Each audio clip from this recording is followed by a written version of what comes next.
বড় প্রতিদ্বন্দ্বী মনে করছে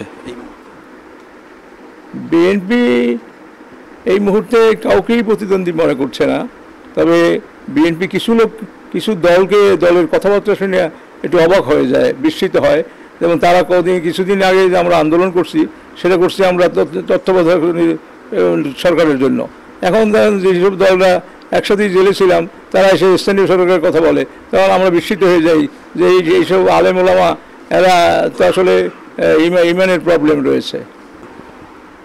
আসলে এটা তারা কীভাবে বলে, দেশের মানুষকে সময় মতো প্রশ্ন করলেই তারা বুঝতে পারবে। আর একটা হলো যে চাঁদাবাজির বিভিন্ন মেনি কাইন্ডস অফ চাঁদাবাজি।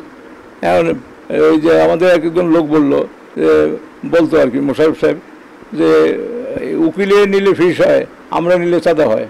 তো এরকম হুজুররা নিলে কী হয়, সেটা আমাদের একটা প্রশ্ন থেকে গেল। ইসলামী আন্দোলন বাংলাদেশের সিনিয়র নায়েবে আমির ফয়জুল করিম তিনি সম্প্রতি একটি সমাবেশে বলেছেন যে আওয়ামী লীগ বিএনপি চাঁদাবাজ তৈরির ফ্যাক্টরি, এখানে ফেরেস্তা ঢুকলে নাকি আজাজিল হয়ে বের হয়। আর তিনি বলেছেন যে 38% মানুষ ধানের শীষ দেখেনি এবং জিয়াউর রহমানকে চেনেন না। আসলে এটা তারা কীভাবে বলে, দেশের মানুষকে সময় মতো প্রশ্ন করলেই তারা বুঝতে পারবে।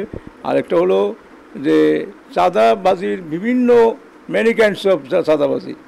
এখন ওই যে আমাদের একজন লোক বলতো আর কি, মোশাররফ সাহেব, যে উকিলে নিলে ফিস হয়, আমরা নিলে চাঁদা হয়।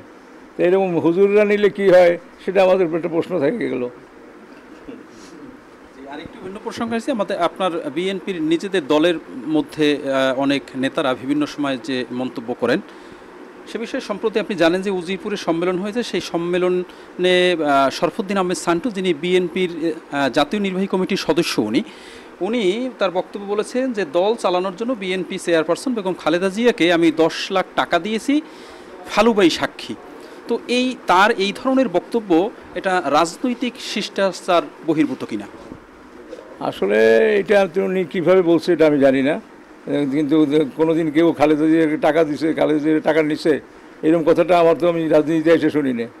এটা বললে উনি আসলে সাংবাদিক ভুল করছেন, নাইলে তিনি নিজে ভুল করছেন।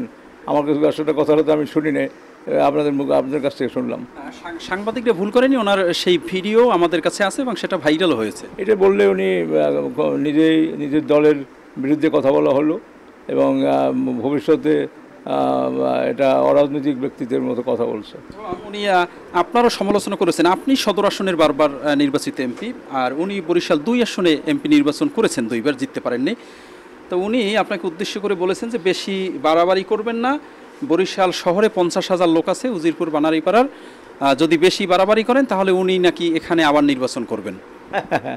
উনি তো আগের মতো নির্দলীয় নাই, উনি দলে, কাজে ওনার সাথে আমার কোনো লাগালাগি নাই। আমি একই এলাকার নির্বাচনী করি না।